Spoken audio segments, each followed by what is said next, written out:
오늘 우리가 말씀 사도행전 26장 8절인데요. 한 구절입니다. 지금 우리가 늘 주보의 금주의 강단 설교 요약 뒤편에 보면은 말씀 묵상과 선포 통독 일정을 실어 놓고 있습니다. 거기 올, 화, 수, 목, 금 우리가 묵상하고 선포할 말씀, 또 밑에 통독해야 될 말씀 이렇게 소개하고 있는데 매일 이 말씀을 가지고 묵상을 하고, 그리고 그 중에 우리에게 도전이 되는 말씀을 붙들고 주일 말씀으로 나누고 있습니다. 의도한 것은 아닌데 요즘 몇 주간 말씀 본문이 딱 한 구절씩이었습니다. 오늘도 그렇습니다. 우리가 다 성경을 봉독하는 순서를 맡은 자의 심정으로 같이 한번 읽어보겠습니다. 당신들은 하나님이 죽은 사람을 살리심을 어찌하여 못 믿을 것으로 여기나이까? 사도행전 26장 8절 말씀. 아멘. 이 말씀은 바울이 아그리빠 왕과 베스도 총독과 또 가이사랴 시 지도층 인사들 천부장에게 한 말입니다. 오늘 이 한 구절, 바울이 아그리빠 왕과 이 사람들에게 말씀을 하게 된 배경은 이렇습니다. 바울은 지난 2년 동안 가이사랴의 헤롯 궁에 갇혀 있었습니다.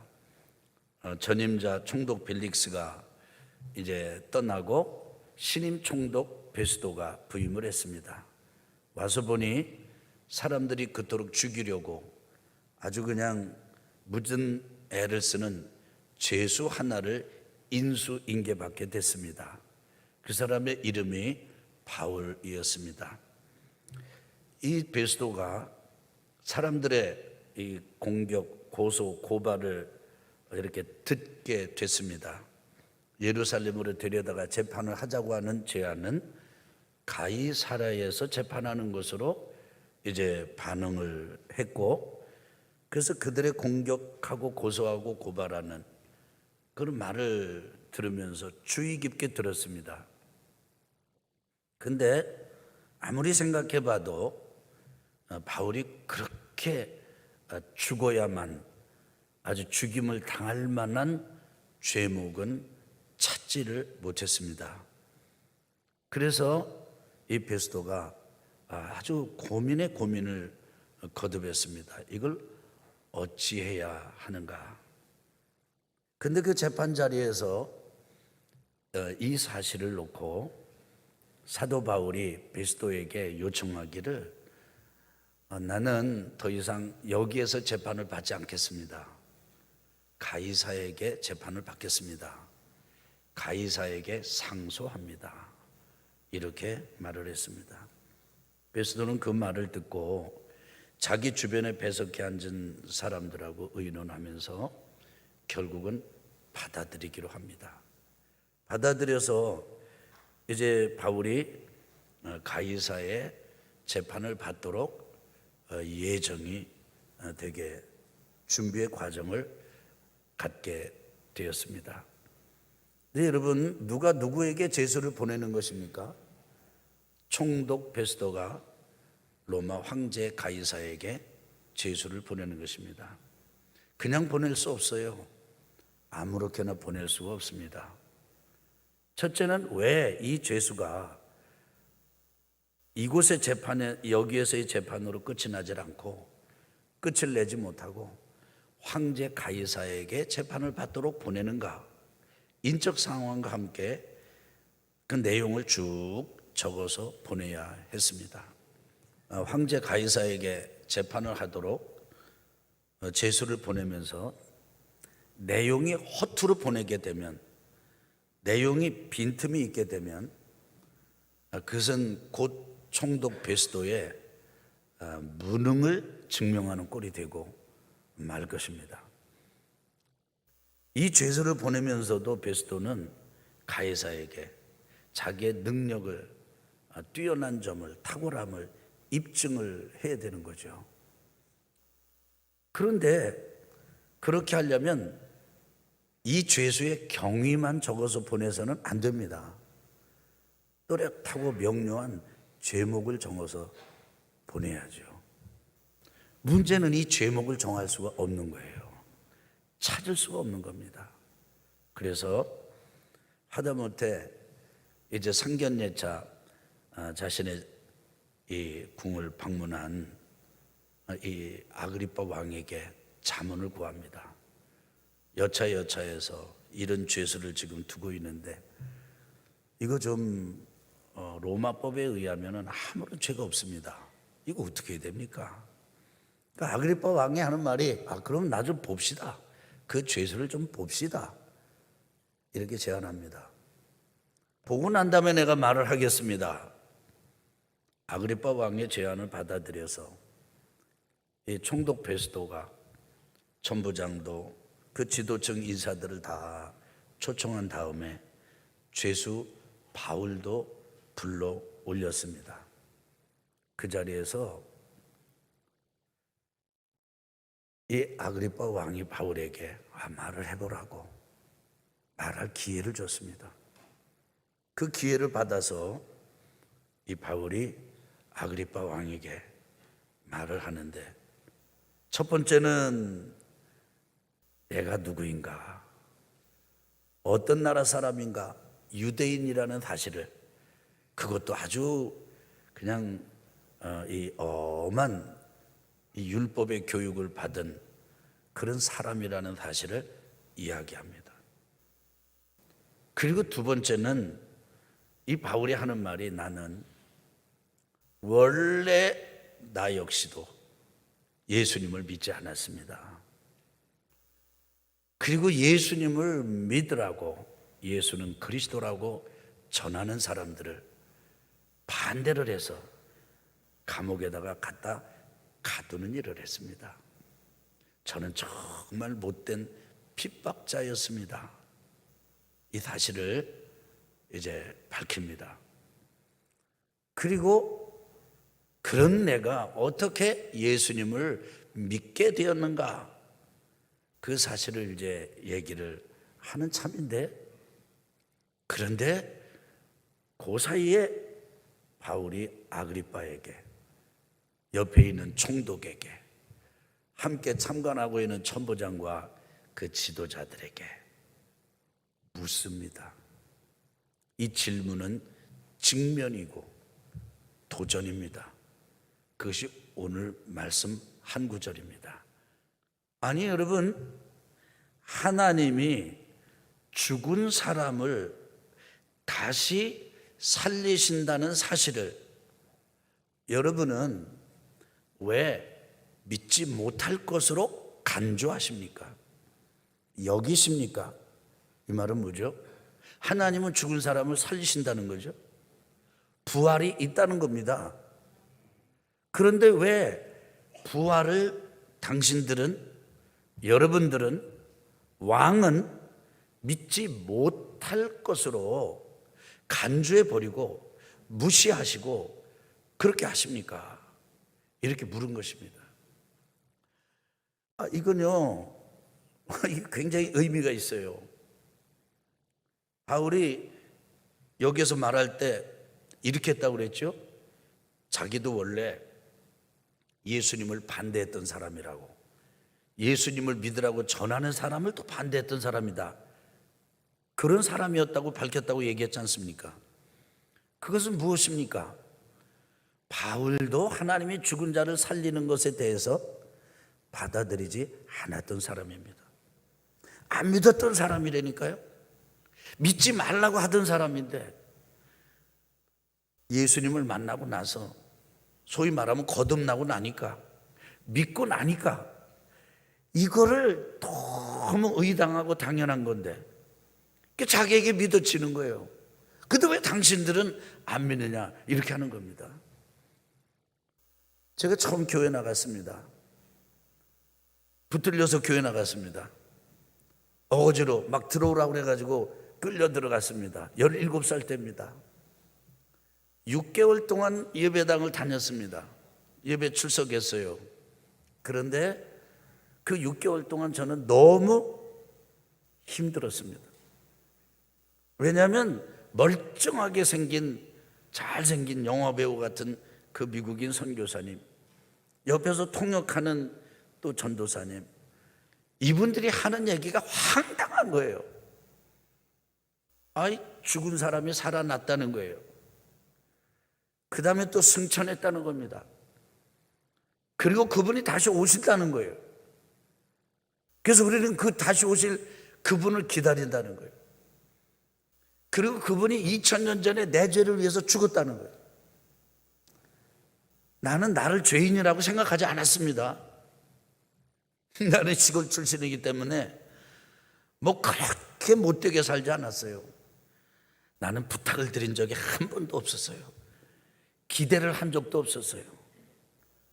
그러니까 온통 이해하기 어려운 말만 하는 거예요. 근데 그렇게 설교하는 그분들의 그 설교 가르침을 내 주변에 있는 사람들은 막 열광적으로 반응하는 거예요. 그렇게 6개월 그 시간이 지났습니다. 그리고 토요일 날 요한복음 3장 16절을 거듭 반복해서 여러 번 읽다가 영생도 모르고 멸망도 모르고 독생자도 몰랐지만 한번 따라 해보실래요? 하나님이 세상을 이처럼 사랑하사. 근데 그 이처럼 사랑하사, 세상을 이처럼 사랑하사, 세상에다가 이름을 넣고 읽어보라고 하는 선교사님의 말씀을 그냥 토요일 날 저녁에 허무하기도 하고 외롭기도 하고 고독하기도 하고 나 혼자만 있어서 그렇기도 하고 그래서 그냥 계속 반복해서 해봤어요. 근데 그때 하나님의 사랑이 나에게 왔습니다. 나 뒤에 모른다니까요. 독생자 몰라요. 믿는 거, 멸망하지 않는 거, 영생을 얻는 거, 저에게는 너무나 거리가 멀었습니다. 그런데 하나님께서 정병한 이를 이처럼 사랑하사 그 반복해서 거듭해서 읽는데 와, 나를 사랑하시는 분이 계시네. 근데 그분이 하나님이시라네. 그게 나한테 감각이 되는 거예요. 근데 그 밤이 지나고 났는데요, 야, 이거 믿어지는 거예요. 아니, 믿어지는 겁니다. 예수님께서 나의 죄를 짊어지시고 2000년 전에 내가 요청도 안 하고 기대도 안 하고 부탁도 안 했는데 돌아가셨다. 죽어주셨다. 전에 같으면 얼토당토 않는 말이었을 텐데, 말인데 지금은요, 그렇지. 그러니 이게 믿고 나니까요, 믿어지고 나니까요, 이게 모든 게 감사한 거예요. 모든 게 진짜 사실이더라고요. 그래서 그 다음부터 내가 볼 때 진짜 이상한 사람들이 있어. 안 믿는 거예요. 안 믿는 사람들이 그렇게 이상할 수가 없어요. 안 믿는 형님, 조금 전까지만 해도 나랑 별반 다름없이 그저 스스럼 없이 잘 지냈는데 그 형님이 이상하게 보이는 거예요. 혹시 여러분 중에도 예수님의 부활에 대해서 아리까리하고 이런 분들이 계신다면 사도 바울의 도전은 아그리빠 왕 베스도 그 사람들에게만 주어지는 게 아닙니다. 여러분에게도 똑같이 주어지는 거예요. 그리고 우리 주변에 믿지 않는 많은 사람들이 있습니다. 이런 사람들을 향해서 여러분과 저도 똑같이 해야 되는 것이 이 질문이고 이 전도입니다. 그래서 여기에서 우리는요, 바울이 어떻게 전도했는가, 우리가 또 어떻게 전도를 해야 할 것인가, 이걸 배웁니다. 첫 번째로 바울은요, 항상 전도했습니다. 한번 해봅시다. 항상 전도했습니다. 제가 항상 그러면 여러분 그 다음 하세요. 항상. 지금 바울의 입장이, 상황이 지금 전도할 입장이 아니라니까. 지금 상황이 아니라니까요. 그런데 말할 기회를 얻자마자, 그건 뭐 때를 가리지 않고 장소를, 상황을 가리지 않고 바울은 그들에게 어째서 당신들은 하나님이 죽은 사람을 다시 살리시는 이 일을 믿지 않고 있습니까? 이렇게 도전합니다. 직면합니다. 전도예요. 이 바울이 나중에 믿음의 아들 디모데에게 이렇게 당부를 합니다. 신신당부를 하는 거예요. 여러분 한번 저를 따라서 해보시겠습니다. 너는 말씀을 전파하라. 때를 얻든지 못 얻든지 항상 힘쓰라. 범사에 오래 참음과 가르침으로 경책하며 경계하며 권하라. 디모데후서 4장 2절 말씀. 우리 세 번 아멘 합시다. 아멘, 아멘, 아멘. 디모데후서가 어떤 책인지 아시죠? 사도 바울의 유언이에요. 마지막으로 유언처럼 남겨놓은 책이 디모데후서예요. 그때 바울이 마지막 유언으로 하신 말씀이 뭐냐면, 야, 너는 항상 말씀을 전파해라. 때를 얻든지 못 얻든지 전파해라. 아멘 합시다. 두 번째로는 바울은요, 어디서나 전도했습니다. 지금 여기 재판을 위해서 제목을 찾는 신문의 자리라고 그랬잖아요. 재판정이라고 해도 과언이 아닙니다. 근데 바울은 뭐 아랑곳하지 않아요. 우리가 지금 여기 조금 전에 베스도하고 이야기할 때도 바울은 전도했어요. 또 그 전에 또 벨릭스 총독한테 얘기할 때도 전도했어요. 그 다음에 또 가이사랴 오기 전에 예루살렘에 거기 이 천부장 글라우디오 루시아에게 이 쇠사슬로 잡혀가던 층계 병영 안토니아 요셉 문에 거기서도 또 전도했어요. 뿐만 아니에요. 지금 다메섹 예수 믿는 사람을 잡아서 가두려고 가던 다메섹 도시에서 또 전도했어요. 장소를 가리지 않았습니다. 세 번째로는요, 누구에게나 전도했어요.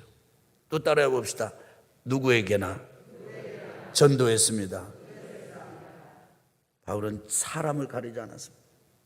아그리빠 왕에게 지금 아주 직면하듯이 합니다. 그러니까 눈에 보이는 사람은 다 전도 대상이에요.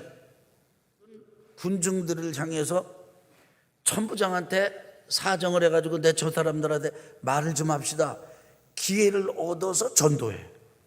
어떻게 저렇게 할 수 있지?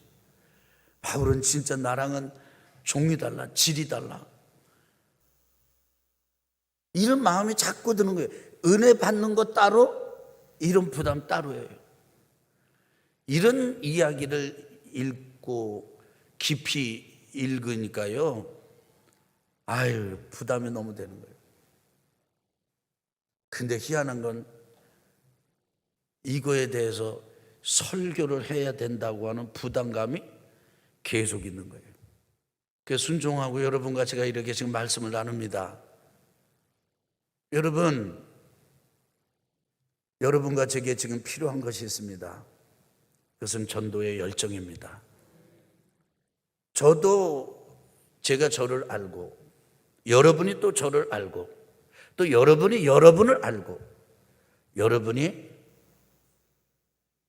옆에 있는 사람, 우리 모두를 잘 알고 있습니다.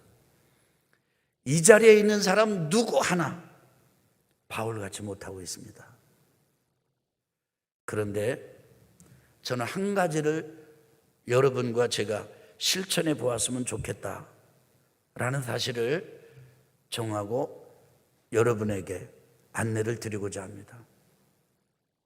그것은 여러분과 제가 한 사람을 정해서 1대1로 한 주에, 일주에, 주간에 한 번씩 만나서 그 사람을 지지해주고, 그 사람을 격려해주고, 그 사람과 시간을 함께 하면서 그 사람에게 마음이 열려서 할 수 있다면 풍요로운 삶을 함께 1단원 1과 2과 3과 이렇게 할 수 있는 하는 일을 해보기를 여러분에게 강권하고 싶습니다. 적어도 이 일은 제가 하고 있는 일이기 때문에 그렇습니다.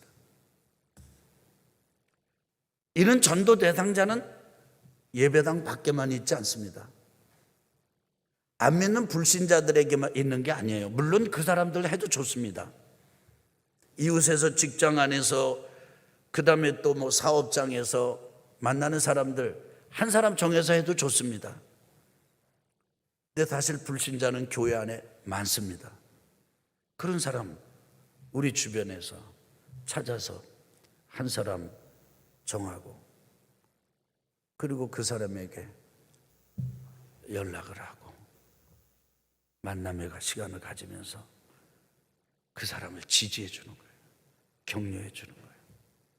그리고 말씀을 전해 주는 거예요. 그 일은 우리가 할 수가 있습니다. 여러분, 이건 코로나와도 상관이 없는데요. 코로나가 4사람 이상 모이지 말라고 그러잖아요. 식사하는 것도. 근데 1대1은요 2사람이에요. 마음만 열리면 이 2사람 만날 수 있어요. 여러분, 지금 오늘 하루도 우리나라에서 11사람이 죽습니다. 이것은 사건화되고 통계에 잡힌 인원만 11사람이에요. 통계에 잡히지 않은 인원까지 치면은 훨씬 더 많을 것입니다. 이 11사람이 어떻게 죽는지 아십니까? 방문을 걸어 담그고 혼자 홀로 고통스럽게 죽어갑니다. 여러분, 지금 코로나 바이러스 때문에 이 코로나 걸려서 어려움을 당하는 사람이 많을 것 같습니까? 우울증에 시달리는 사람이 더 많을 것 같습니까? 우울증에 시달리는 사람이 훨씬 더 많습니다. 우리나라에는 알코올 중독자가 그냥 1, 20만이 아니에요. 100만 단위 이상의 알코올 중독자가 있습니다. 우리 주변에 지금 이 코로나 이런 시기를 겪으면서 진짜 심각한 건 죽고 싶어 이런 우울증 환자가 급격하게 늘어난다는 거예요. 여러분, 이때 오늘 말씀을 하나님의 음성으로 들으십시다. 성령의 인도하심으로 받으십시다. 여러분 중에 이런 분이 계실 거예요. 나는 남 가르칠 만큼, 전도할 만큼 나는 준비가 되어 있지 않아. 모르는 게 너무나 많기 때문이야. 그분이 진짜 오늘 말씀을 들으셔야 될 분입니다. 제가 최근에 이렇게 사람을 만나러 갈 때 하나님께서 저에게 이렇게 말씀하시는 것 같았어요. 왜냐하면 욕심이 있거든요. 그냥 한꺼번에 한 번에 변화되고 그냥 몇 번 만나면 그냥 확 뒤집어져 가지고 막 그냥 급격하게 변화되기를 이렇게 기대하는데 그게 그렇지 않잖아요. 변화되는 거는 틀림없는데, 그러나 이렇게 뭐 우리가 원하는 만큼 그렇게 안 될 때가 있잖아요. 그럴 때 참 마음에 하나님께 기도하게 됩니다. 하나님, 좀 오늘 갈 때 오늘을 좀 가시적으로 역사해 주십시오. 하나님께 저에게 이렇게 말씀하시는 것 같았어요. 너 이 세일즈맨처럼 가냐? 세일즈맨은 어떻죠? 물건을 가지고 선전합니다. 이 물건이 얼마나 좋은지. 그런데 이 물건을 사십시오. 그러면 아주 유익하게 될 것입니다. 싸게 사는 겁니다. 막 이렇게 하잖아요. 그러다가 이 사람이 딱 이 물건을 삽니다. 그럼 돌아도 안 봐요. 왜냐하면 이 사람은 이미 팔았기 때문에 딴 사람한테 또 팔아야 돼. 예수 믿으면 지옥 안 가고 천국 갑니다. 열심히 전도해도 그 자리에서 효부 봐야 돼. 그리고 예수 믿고 나면은 이 사람 이제 전도 끝났어. 이 사람 이제 내 책임 아니야. 그러고 딴 데 간다. 요게 보니까 세일즈맨 전도하는 거더라고요. 하나님이 나한테 그렇게 물으시는 것 같아요. 운전하고 좀 가는데 너 그런 거냐? 아니죠. 야, 너 혹시 다단계처럼 하는 거냐? 다단계는 뭐예요? 요걸 가입하면 이익이 이만큼 남습니다. 그 가입시키잖아요. 그리고 이익을 또 챙기잖아요.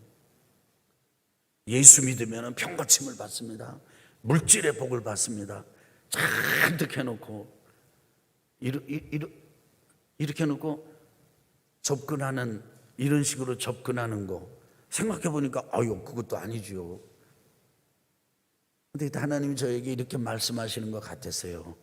야, 너 그냥 친구가 돼, 친구. 얼마나 우스운지.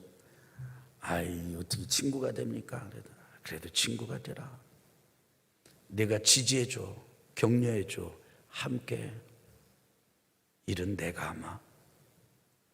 그런 말씀을 이제 경험하면서 이 양육의 현장으로 나아간 적이 있습니다. 최근의 일입니다. 여러분, 성령의 음성을 들으시기 바랍니다.